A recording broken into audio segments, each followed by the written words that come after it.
عراق ساڵانە پێویستی بەکردنی گەنم هێرە دەرەوە چکە ئەو گەنمێکە لە عراقیە بە هەرێمی کوردستانی شو بەشی ناکە واتە بەشی پێداویستی عراق ناکە ناسا لە دەرەوە بیکرێتەوە باشە عەجەبە عراق لە دەرەوە گەنم دەکرێت بەڵام گەنمی زوتەرانی هەرێمی کوردستان وەرناگرێ بە قاساغ بۆی دێ ئەمن زانیاری دروستم هەیە بە قاساغ لە دەرەوەی هەرێمی کوردستانی شو بۆ عراق دەچێ وەری دەگرێ بەڵام گەنمی زوتەران ئێمە وەرناگرێ هەڵساوە چی کردووە تەمان بۆی کە ئەمە چاکڕوون بێتەوە چکە ئەو ئەم زارە ئەو بەڕێکەداری کراوە زۆر کەمە بە بەراورد بە پار نیواونی دیسانکە کەمی کردووە هەڵساوە چی کردو بۆ بیانوە لیژنێکیاندانن نوێنەری ئەمەش بەشدار بوو ساڵی 2009 2010 2011 2013 وەرگرتووە معدەلی دەرێناوە کردێتی بە پێوەر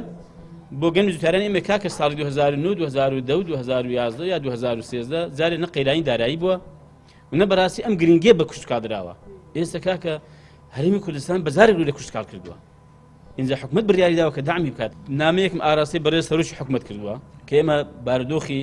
گەنمی زوتەران ئێمە بەم شێوەیە ئێمە دووسێ ڕێگەمان پیشانداوە یەکەمیان بەڕێزیان خۆی بێتە سەرخەت گفتوگۆ لەگەڵ عراق بکە دووەم یان ئەوتە نزیکەی 50 میلیاردمان بۆ تەرخان بکە سەرۆکی حکومت ئێمە بین ئەم گەنمە بە بازار بکەین هاوکاری کۆمپانیەکان بکەین بۆ برنە دەرەوەی پێشنیاری سێمان ئەوە یا ئەوتە فەرمی 200 میلیاردمان بۆ تەرخان بکە ئێمە هەر بۆ خۆمان گەنمی خۆمان بکڕینەوە نزیکەی لەوان 400,000 تن 500,000 تن بمێنێتەوە چونکە فەلاحی ئێستا گەنمەکەی خۆی ساخ کردوێتەوە ئێستا